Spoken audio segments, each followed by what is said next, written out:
Okay, this is Orlando Wilson. What I want to talk about in this video slash podcast, because we've got them going out in both formats now, is an issue I've come across over the years quite a few times.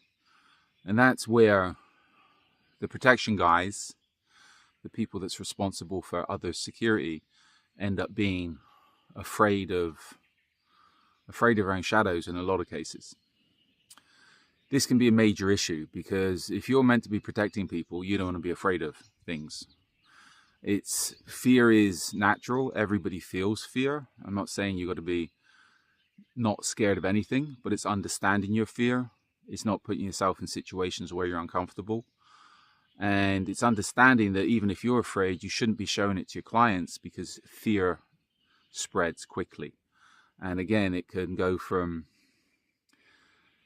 an uncomfortable situation can end up going into a panic very, very quickly if people don't control their fear. I'll give you a couple of examples. One example, I was with my associate Shemaleco in Venezuela how many years ago. We'd done a simple move from Caracas to some beach resort, and we were just following along some drinks girls in a vehicle that were going to do a promotion at this place. The company that was backing them wanted somebody to go with them to make sure everything was okay, etc. Just to drop off, and he'd done the pickup because I was gone. Anyway, to get to this location, we had to go through the hill, go through some hills, up through the clouds, down through the clouds, etc. So it was pretty high up at a couple of points. The security manager for the company these girls were working for, another corporate security manager, shall we say, well, I'll leave it at that, but the vehicle they got for these girls was a big Ford Explorer with a driver that was used to Caracas. The vehicle wasn't suitable for the roads, which anybody with half a brain would have known. But again, corporate security managers, I'll leave it there. Anyway, long story short, as it was up high and we started to go down the hills, the driver of the Explorer couldn't drive the car properly. And he was riding his brakes all the way down the hills. And we must have been 30, 40 meters behind this vehicle, and we could smell the burning brakes. Again, coming through the clouds, etc., all the windows started to steam up on the vehicle, their vehicle. So the girls, there's 3 or 4 girls in this vehicle with the driver, and the driver's freaking out now because all the windows are misted up. The car's stinking of burning brakes, etc., etc. And again, we're on very small roads, so one small mistake and if they went off the side, then they're going to drop a few hundred feet, shall we say. So it wasn't really a difficult drive. It was just the driver didn't know what the hell he was doing and they had the wrong vehicle. But due to the driver panicking, that panic spread to the girls and they were panicking. I remember we stopped when we got off the hills and they was begging us to get into our vehicle. We never had enough space. And again, they needed to be in the client's vehicle because that's their vehicle. So that's an example of how fear can spread very, very quickly. And again, once we dropped the girls off, they were terrified. They'd had a bad experience. And the main issue was their driver was freaking out. Another example, I had a surveillance job in Mexico years ago. Sent a guy there I met, ex-US Marine, etc., could do whatever. It was a simple job, go to a nightclub, well, in a very fancy part of Mexico, go to nightclubs, do surveillance on a person we knew that were there partying, etc. Go enjoy yourself, just take pictures. The issue is, even though this guy had spent time in Mexico, as soon as he got there, he started freaking out. Well, he was living in a very trendy part of Mexico at the time. Flew up to Miami to see me, to sort things out, then flew back to get the job done.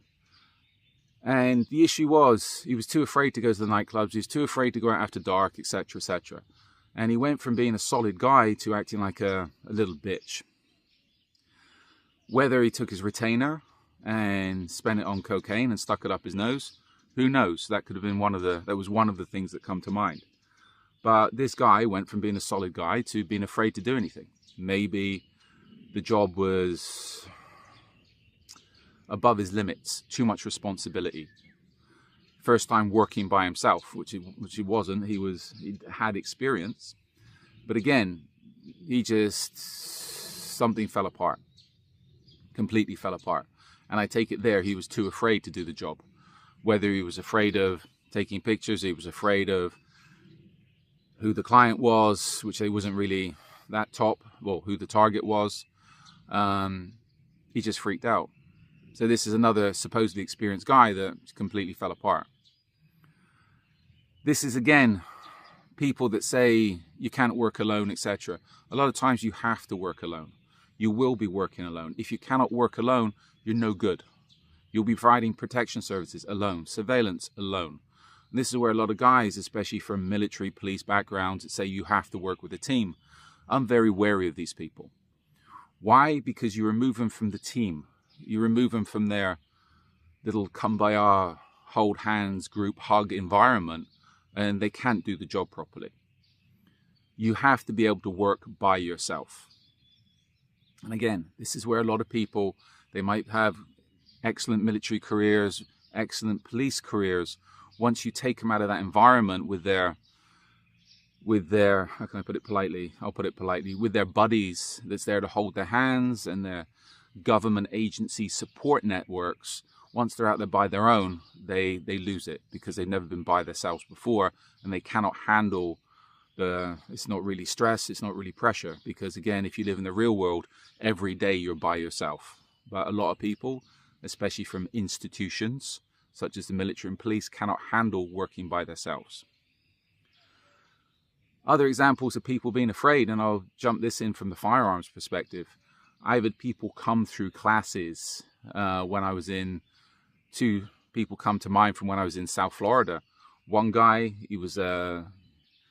he'd been a protection guy for president of one of the Latin American countries, done plenty of courses, etc. He was afraid of guns. Even doing the course classes on the dry fire perspective of the classes of familiarization, if a barrel of a weapon, pistol, shotgun was pointing towards him, he was freaking out. He couldn't handle having a barrel of a gun pointing at him, even though the gun was completely unloaded, there's no ammunition in the classroom, etc. Excuse me, the trees moving. Another guy comes to mind. Big black guy out of New York, ex-boxer, old boxer, done this, done that, done everything. Completely afraid of guns. He's one of the people that we failed on the courses because he was completely unsuitable for, if you ask me, the protection business. One, he had a stinking attitude. Two, and I think that could have been down to he was insecure in his environment, whether he wasn't comfortable dealing with white guys or dealing with me, who knows. But I remember we went to the gun range, and as soon as we walked in, he was freaking out, was terrified of guns. And another story about that guy, his company, the people that sent him on the course, when he got back to New York, said, well, where's his certification? I said, he's not getting any because he failed the course. And they were like, yeah, but we paid for the course. I said, I don't care if you paid for the course, he's failed. And I said, did he give you the letter that I gave him to give you and the certificate that had a big fail on it?